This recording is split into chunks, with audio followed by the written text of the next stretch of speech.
di RTM.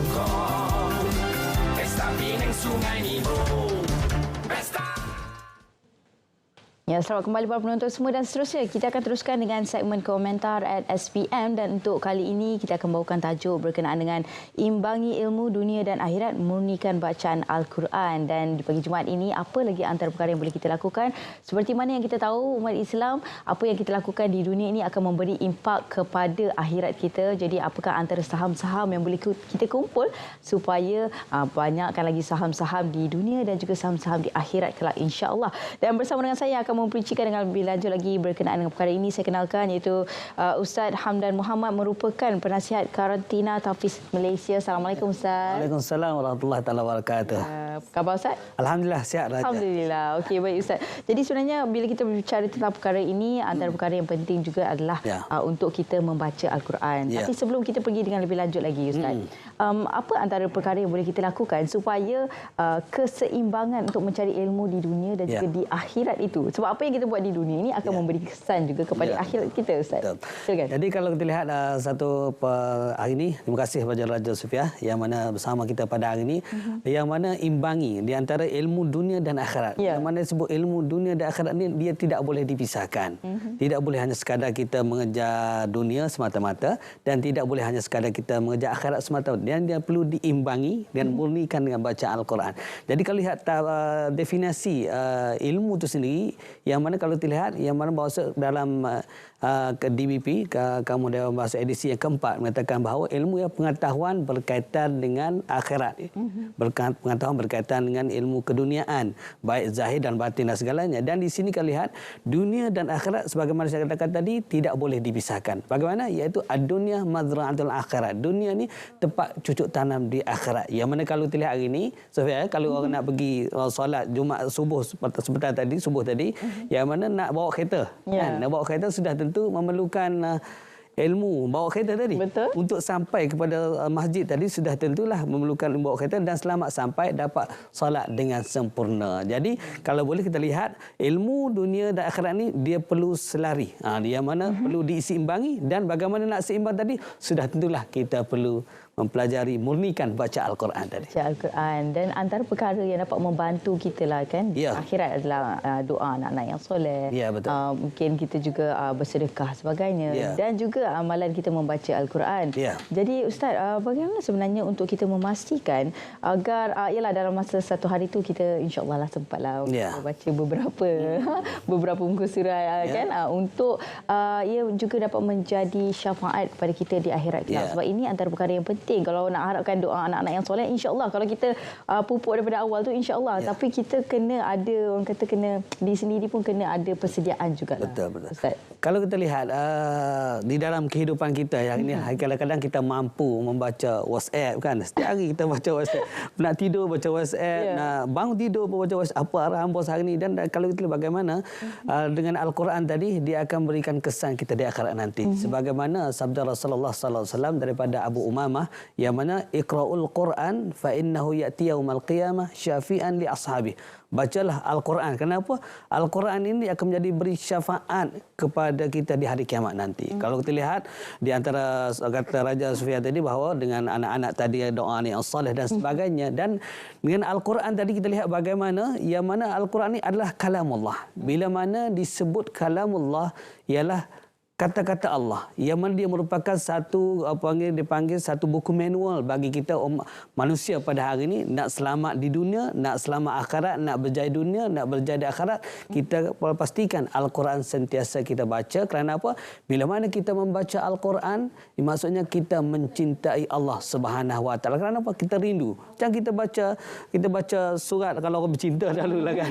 Dia baca surat setiap hari, rasa tak tengok rumah pun tak apalah. Dia tak jemu, baca berkali-kali. Kenapa? Dia rasa seronok, rasa bahagianya bila mana baca surat tadi. Apatah lagi kalamullah, kalam Allah Subhanahu Wa Taala yang perlu kita baca. Dan kalau Raja Sufia, kalau kita lihat bagaimana dikatakan syafaat tadi, kalau dilihat contohnya surah yang paling pendek lah, yang paling glamour di kalangan suami-suami, yang mana kalau menjadi imam, itu surah Inna A'tainakal Kautsar. Bagaimana mereka dalam bulan puasa kalau tak pergi tarawih kat rumah, mereka menjadi imam kat rumah. Betul. Ayat ni, surah ni pasti dibaca. Kalau kita lihat dalam ayat ni mengandungi dalam lebih kurang dalam 45 patah perkataan. Sebagaimana kalau kita lihat dalam hadis Rasulullah, man qara'a harfan min kitabillah falahu bil hasanah, yang mana ila akhir. Dalam hadis Rasulullah ceritakan bahawa siapa yang baca Al-Quran, dan dikatakan baca pada kalamullah ini, iaitu alif lam itu tidak dikatakan satu huruf. Dikatakan alif itu satu huruf, lam itu satu huruf, mim itu satu huruf, dibagi dengan pahalanya satu kebaikan. Dan satu kebaikan itu 10 ganjaran ganda pahala. Dibayangkan 40 Al-Kautsar tadi 45 patah perkataan kita baca, berapa dah kita perolehi. Kerana apa? Currency kita di akhirat ialah pahala dan dosa. Jadi syafaat di akhirat inilah kalau kita lihat, kalau kita baca Al-Quran, bayangkan subhanallah, kita baca dalam katakanlah satu halaman muka surat Raja ya. Satu halaman muka surat itu lebih kurang ada 15 baris. Dan 15 baris, satu baris itu biasanya satu baris itu ada 38 39 huruf yang ada di dalam satu baris tersebut. Dan kalau kita lihat secara puratanya kita ambil 35. Bayangkan 35 huruf, kita baca satu huruf itu 10 ganjaran, satu halaman kita dah baca, kita dapat 5,250 pahala, tuan-tuan. Masya-Allah. Banyak tu. Kalau dalam bank kita ting masuk 5,000. Subhanallah. Rasa seronoknya, bahagianya kita. Dan bayangkan satu juzuk kita baca 5,000 khatam, kita mendapat 3,150,000. Subhanallah.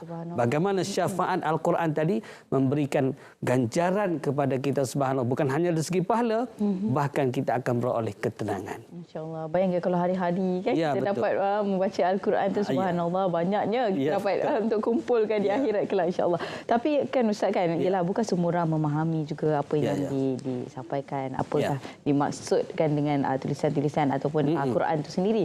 Jadi kalau kita baca je tanpa kita memahami, mungkin juga antara salah satu perkara yang akan berlaku adalah kita mungkin kurang faham. Jadi mungkin kurang rasa sayang ataupun cinta. Jadi antara perkara lain juga yang akan berlaku sekiranya kita tidak memahami ayat-ayat Al-Quran itu sendiri, Ustaz. Jadi kalau dilihat Raja Sofia ya, yang mana ramai hari ini yang mampu mendengar Al-Quran. Ada yang tak mampu memegang Al-Quran. Ada yang mampu baca tapi tak mampu memahami. Ada yang mampu bertaranum, membaca, bertaranum dan sebagainya, tetapi kadang-kadang dia tak menghayati. Dan kalau kita lihat ini, kenapa kita perlu baca Quran? Sebagaimana tadi kita katakan bahawa kita cinta kepada Allah Subhanahu Wa Taala, dan kalau boleh Al-Quran ni baca setiap hari. Tak boleh dibaca setiap hari, seminggu sekali. Tak boleh seminggu sekali, sebulan sekali. Tak boleh sebulan sekali, setahun sekali. Sekurang-kurangnya bulan Ramadan. Kalau tak boleh setahun sekali, tak tahulah. Tak tahu nak cakap apa dah. Jadi insya-Allah, kerana apa kita lihat Al-Quran ni bukan eksklusif. Kerana apa ada setengah pada masyarakat kita mengatakan bahawa Al-Quran ni perlu dibaca oleh imam saja, perlu dibaca oleh para asatizah saja, perlu dibaca oleh mereka-mereka yang terlibat dalam bidang agama saja. Tapi Al-Quran sebenarnya bukan eksklusif. Al-Quran adalah milik semua. Semua umat Islam perlu membaca Al-Quran. Yang mana Al-Quran, sebagaimana kita katakan bahawa tadi, Al-Quran bekal bagi akal. Bekal bagi akal. Kenapa? Kita bukan hanya sekadar baca Al-Quran dengan lidah. Bukan hanya sekadar dengan bibir kita menggerakkan. Tetapi kita pastikan baca Al-Quran itu dengan hati. Sebab itulah kalau kita lihat Raja Sofia ya, yang mereka yang tidak nampak, mata buta, OKU dan sebagainya, daripada jari jatuh ke hati. Betul. Apatah lagi kita yang Allah kurniakan dengan sempurna, dengan mata, dengan telinganya begitu baik. Apa kata kita baca bukan hanya sekadar di lidah, kita baca daripada mata, maka jatuh ke hati, akan lahirlah, akan keluarlah outcome-nya, iaitu akhlak yang baik. Yang mana apatah lagi kalau kita lihat Al-Quran ini, kalau sebagai kita ibaratkan macam kita nak pergi kenduri lah. Ya biasalah, musim-musim ni, ada hari Minggu ni nak pergi kenduri, esok nak pergi kenduri, kita nak cari lokasi rumah tadi.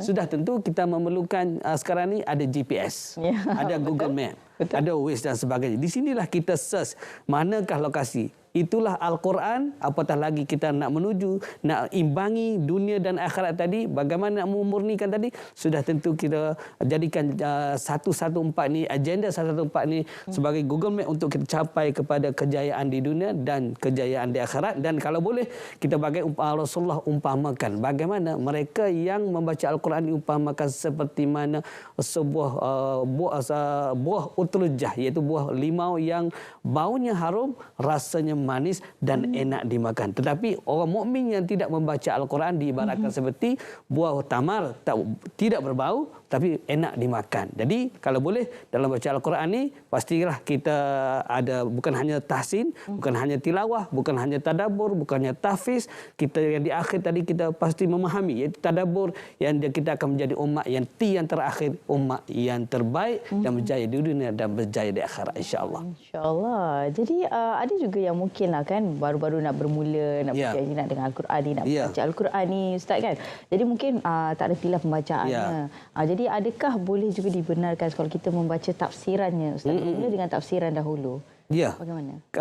Begitu baik. Yang mana kalau kita lihat ada di kalangan kita tidak mampu membaca dengan kalimah bahasa Arab tadi. Betul. Kerana apa dia kita ni bukan yang ada di kalangan kita yang Jawanya, ada yang Bugis dan sebagainya, ada yang bahasa Perlulah Pantai Timur dengan macam-macam. Jadi kalau dalam segi pembacaan belajar, sebab itulah kita kalau kita lihat di karantina tahfiz sendiri pun, kita sebelum kita pengambilan kita untuk menghafal Quran sebulan secara 35 hari ni hafal Quran ni, kita buat tapisan. Kita test dulu. Mereka ni boleh membaca dengan lancar ataupun tidak. Tak salah.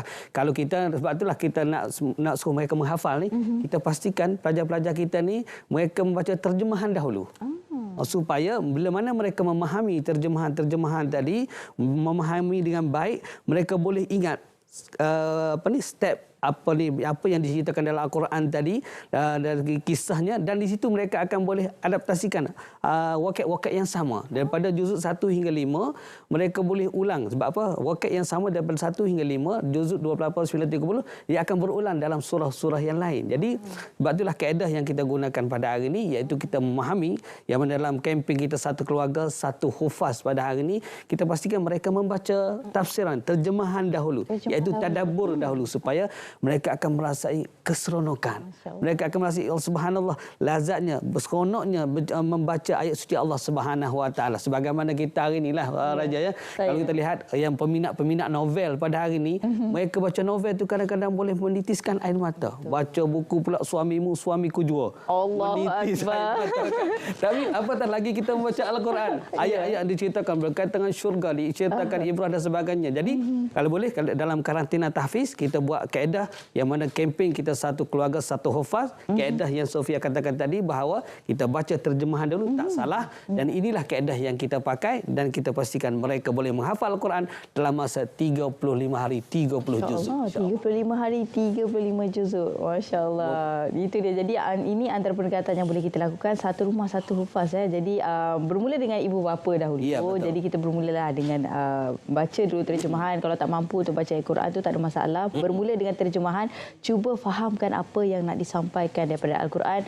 Banyak cari ilmu-ilmu tadabbur Ustaz ya, insya-Allah, supaya kita dapat dekatkan diri kita dengan Al-Quran dan cintakan Al-Quran, insya-Allah. Baik, terima kasih saya ucapkan kepada